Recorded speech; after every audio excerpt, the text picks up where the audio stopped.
Hello everyone, welcome to EduTap. So in today's JAP Foundation series, we will be discussing the topic Anti-Money Laundering Framework in India. तो money laundering क्या है? एक process है जिसके through ऐसा पैसा जो क्रिमिनल एक्टिविटी से कमाया गया है, जिसका कोई लेजिटिमेट सोर्स नहीं है, उसे हम एक प्रोसेस के थ्रू लेजिटिमेट शो कर देते हैं. कोई ब्लैक मनी है आपके पास, आपने उस पैसे को कुछ स्टेप्स के थ्रू निकाला और फिर जब वो पैसा फाइनली उन स्टेप्स से गुजरता है तो वो ऐसा लगता है कि वो पैसा लेजिटिमेट सोर्स से आया है. 3 स्टेप्स होते हैं मनी लॉन्ड्रिंग के अंदर: प्लेसमेंट, लेयरिंग एंड इंटीग्रेशन. तो प्लेसमेंट में क्या होगा? जो आपके पास इलीगल पैसा है सबसे पहले आप फाइनेंशियल सिस्टम में इंट्रोड्यूस करते हो. लेयरिंग में आप उस पैसे की बहुत सारी ट्रांजेक्शन्स करते हो, मल्टीपल ट्रांजेक्शन्स करते हो, ताकि इतनी सारी ट्रांजेक्शन्स हो जाए, इतनी सारी लेयर्स बन जाए ट्रांजेक्शन्स की कि ओरिजिन तक पहुंचना मुश्किल हो जाए. और अल्टीमेटली आप इंटीग्रेशन करते हो उस पैसे की, आप उस पैसे को री इंट्रोड्यूस करते हो इकोनॉमी में, लेजिटिमेट इकोनॉमी में. आपने कोई एसेट्स परचेज कर ली और वो ऐसा लगता है कि जो एसेट्स परचेज करी है आपने क्लीन मनी से करी हैं, वाइट मनी से करी हैं. तो एक मनी लॉन्ड्रिंग का जो प्रोसेस है वो ब्लैक मनी को वाइट मनी में कन्वर्ट करने का प्रोसेस है.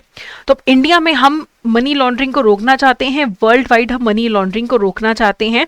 तो फाइनेंशियल एक्शन टास्क फोर्स की रिकमेंडेशंस पे इंडिया में prevention of money laundering act 2002 लाया गया, ताकि इंडिया मनी लॉन्ड्रिंग को फाइट कर सके. और जो फाइनेंशियल इंस्टीट्यूशंस हैं या नॉन फाइनेंशियल एंटिटीज़ हैं जिनकी ऑब्लिगेशंस बनती हैं under prevention of money laundering act, जिन्हें हम रिपोर्टिंग एंटिटीज़ बोलते हैं, उन पे कुछ ऑब्लिगेशंस डालते हैं हम under the prevention of money laundering act. तो जो हमारे बैंक्स हैं, फाइनेंशियल इंस्टीट्यूशंस हैं, उन पे बहुत सारी ऑब्लिगेशंस हैं अंडर दिस एक्ट और उन्हें रिपोर्टिंग एंटिटीज बोला जाएगा इस एक्ट के अंडर. तो इंडिया में एंटी मनी लॉन्ड्रिंग फ्रेमवर्क में पहले आता है FIU इंडिया, यानी कि फाइनेंशियल इंटेलिजेंस यूनिट इंडिया. तो इसकी रिस्पॉन्सिबिलिटी क्या है कि रिसीव करना, एनालाइज करना और डिसेमिनेट करना information related to financial transactions जहाँ पे मनी लॉन्ड्रिंग या फाइनेंसिंग ऑफ टेररिज्म वाला पैसा इन्वॉल्व हो सकता है. तो जहाँ पे भी कुछ भी गड़बड़ लगती है बैंक्स को, तो बहुत सारी रिपोर्ट्स हैं ऑब्लिगेटरी जो बैंक्स को FIU इंडिया के पास सबमिट करनी होती है, जैसे suspicious transaction report, cash transaction report. तो ऐसी सारी report financial intelligence unit India को जाती हैं, जो सारी इन्फॉर्मेशन रिसीव करते हैं, एनालाइज करते हैं. ठीक है, इवन ये जो रिपोर्टिंग एंटिटीज हैं उनको सुपरवाइज भी करते हैं. तो PMLA के अंडर बैंक्स के ऊपर बहुत सारी ऑब्लिगेशंस है रिपोर्टिंग करने की. ठीक है, तो क्या इन ऑब्लिगेशंस को बैंक पूरा कर रहे हैं, ये भी FIU इंडिया ही देखता है. फिर है एनफोर्समेंट डायरेक्टरेट, जो ED है वो प्राइमरी इन्वेस्टिगेटिंग एजेंसी है, प्रोसिक्यूटिंग एजेंसी है मनी लॉन्ड्रिंग के केसेस में. तो इनके पास अथॉरिटी होती है कि ट्रेस करें और एसेट्स को अटैच करें, जो भी मनी लॉन्ड्रिंग से रिलेटेड एसेट्स हैं. कभी छापा पड़ गया कहीं पे तो वो मनी लॉन्ड्रिंग का कौन छापा मारेगा? ED, enforcement directorate. उसके बाद स्पेशल कोर्ट्स हैं जो मनी लॉन्ड्रिंग के केसेस के साथ डील करते हैं, जिनके पास अथॉरिटी होती है कि वो एसेट्स को फ्रीज कर दें, कॉन्फिस्केट कर दें जो मनी लॉन्ड्रिंग से रिलेटेड है. फिर बहुत सारी रेगुलेटरी गाइडलाइंस हैं जो रिपोर्टिंग एंटिटीज को फॉलो करनी पड़ती हैं. देखो रेगुलेशन कौन कौन करता है, इवन RBI करता है, PFRDA करेगा, सेबी करेगा. ये सारे रेगुलेटरी गाइडलाइंस आते हैं जो इंश्योर करते हैं कि मनी लॉन्ड्रिंग ना हो इंडिया के अंदर, और जो भी रूल्स हैं प्रिवेंशन ऑफ मनी लॉन्ड्रिंग के वो सारे इंडिया में फॉलो हों. अगर इंडिया में कोई मनी लॉन्ड्रिंग के ऑफेंस में पकड़ा जाता है तो मिनिमम 3 साल की सजा होती है और मैक्सिमम 7 साल की सजा होती है. लेकिन अगर PMLA जो एक्ट है उसके साथ साथ narcotics, drugs and psychotropic substances act यानी कि NDPS एक्ट भी अगर लग जाता है तो वो जो मैक्सिमम सजा है वो 10 साल तक की हो सकती है. और फाइन कितना लगता है? Depending upon the gravity of the offence आप पे फाइन भी लगता है. और जितने भी ऑफेंसेस हैं under the money laundering act वो कॉग्निजेबल है और नॉन बेलेबल है. एक तो बेल नहीं मिलेगी, कॉग्निजेबल है यानी कि बिना वारंट के भी अरेस्ट किया जा सकता है. ठीक है, तो ये अच्छी खासी यहाँ पे पनिशमेंट है.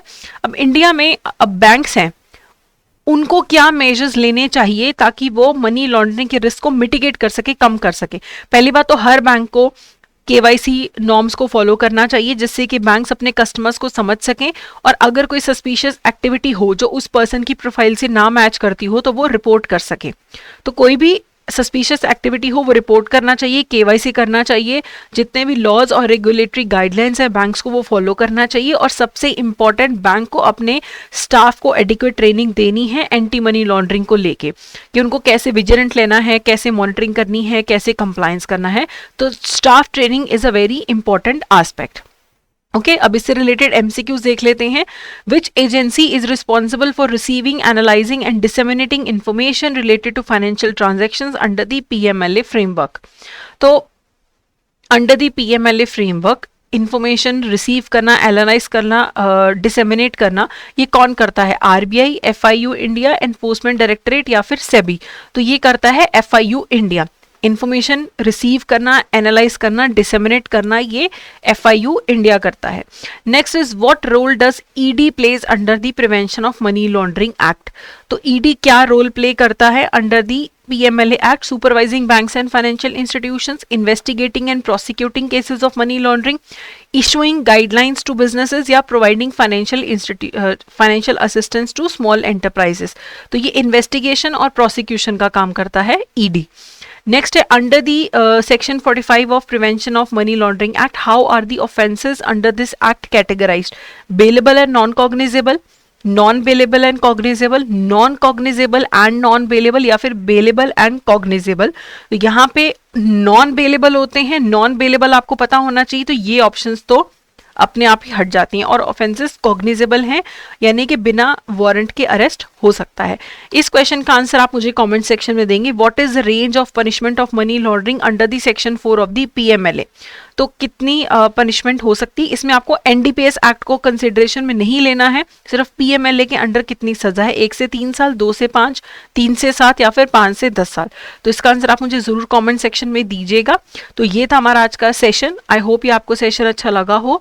तो एक तो आप आंसर जरूर दीजिएगा कमेंट सेक्शन में, और आपको सेशन कैसा लगा वो आप जरूर बताइएगा। So that's it for today. Thank you so much.